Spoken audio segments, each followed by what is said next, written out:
huge congrats on this. I literally binged this in a day. It's amazing. I feel like I can already tell the bits that they're going to be obsessed with. Do you know what I mean?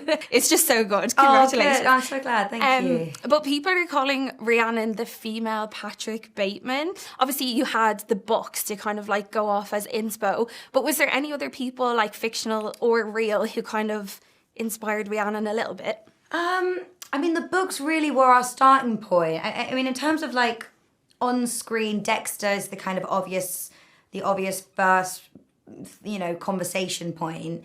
For us, at least, I think mainly because when we talked about telling the story, we talked a lot about how we wanted to make the audience feel conflicted. You know, we wanted them to sort of empathize and relate to her action. Oh, sorry, not her actions. Certainly not her actions. To her emotions.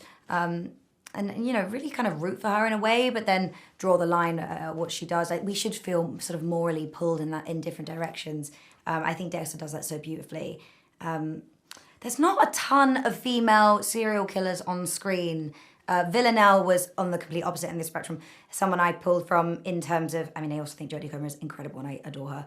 But in terms of when Rhiannon starts to have a little bit more fun with it in the second half of the series, I just think Villanelle is such an incredible character.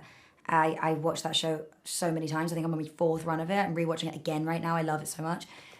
She's just so playful and childish, and I think there is an element of that to Rhiannon too. Yeah, you kind of like constantly like, I really don't want to root for you, but I also... I know, because you do, yeah. You start with Villanelle just like, gosh, she's a straight up psychopath. But by the end of it, you're just like, oh, I really want to give you a hug. Yeah, for sure. And I've seen loads of people, and I'm sure it'll be the same discourse after this, really like praising you on the roles that you've chose in the last few years. So like Yellowjackets and the Fallout and this, like no doubt will get loads of praise. How do you decide like what projects to take on? Oh, that's a great question. I think I'm not really thinking about it in terms of strategy. I think I have just been really lucky. And I'm more just drawn to variety. I want to try new things all the time. I'm constantly craving that new experience kind of thing. Yeah, I read this and was like, well, that's terrifying, and I've never done it before. And I think it's like reading things I don't know if I can pull that off, and therefore I want to try it. I love a challenge. Take a risk. I really Why do. not? I'm like very, very competitive, and I just love a challenge, and I want to try new things all the time. And I have an incredible team who challenge me and push me, and if I don't want to do something, they accept that. They don't ever try and change my mind, and then just trusting them and collaborating with good people. I think I've just been really lucky. Yeah, I'm so excited for like what you're going to do next, season 2 of this. Aww, fingers crossed. so sweet. But obviously in this, there's like a certain amount of rage in Rhiannon. How did you kind of get yourself in that really heightened state?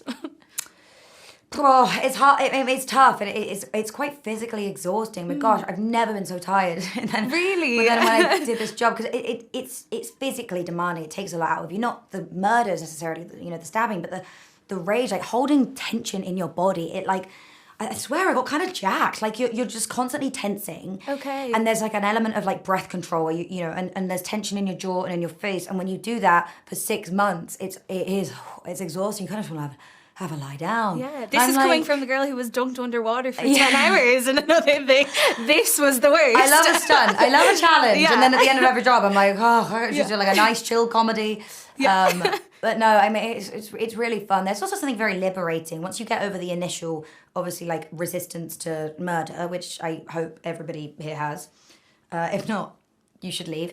There is an element of it's very therapeutic, and you kind of, by the end of the show, I would really look forward to the moments where I just got to lose it, and I got to snap, and I got to explode, and whether that's like shouting at somebody or speaking her truth, finally getting to say what she's been holding on to for all of these years, the second half of the series, all of those moments, I really looked forward to it. It became kind of very freeing, very kind of quite cathartic to just let cathartic rip. is the perfect word for it. Yes, that's exactly what it is. I love that, and I love when she finds her voice as well. It's kind of like, that arc is amazing. I kind of saw an interesting discourse in the YouTube trailer comments, basically saying how this character is like invisible, but you're also like so pretty, and everyone was saying like, it's really nice, but everyone's saying, oh, maybe she's too pretty to be invisible, and we've kind of seen the same with like Margot Robbie and Wuthering Heights, like, oh, maybe she's too attractive for this role. I'd love to hear your thoughts on that. Watch the show. Yeah.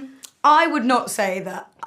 I mean, thank you, very kind. I would not say that I look very pretty in that show. I mean, we paid a lot of attention to making her look on the outside how she felt on the inside. I don't think it's about being attractive at all. Actually, I think it's almost an energy thing. It's a body confidence. It's how you dress. I mean, I had a very clear image of what Rihanna was going to look like from the get-go, and we found ways, I think, to show that. You know, finding a hair color that would kind of wash you out. You know, using a sort of a lighter foundation that would wash you out. You know, accentuating the bags under the eyes, not wearing any makeup, and then as the show progresses and she gets a bit more confidence and she starts to feel seen and she gets high off these murders and feels power of killing.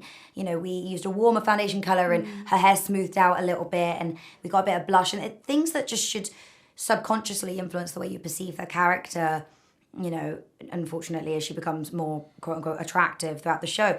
But it's not really that. It's about the way she holds herself. It's about when she walks into the room with her chin up and her shoulders back and she speaks in a loud, clear voice and she looks people in the eye and she's not afraid and she says what she wants. Like the world will respond to you differently depending on how you feel about yourself and the way you interact with it. And I think those things, I don't know. It's we'll see if it translates. But definitely had that conversation many times when in pre-production. Yeah, I mean, I thought it worked brilliantly, so But also, I just think it's an thanks, interesting... I'll take it. You think I'm too pretty? Too attractive? Fine. Great, yeah, I'll Sure. take it. Thank you so much for chatting with me. It's such a pleasure. I think Thank you it's going to be so really well much. received. Oh, thank you so much.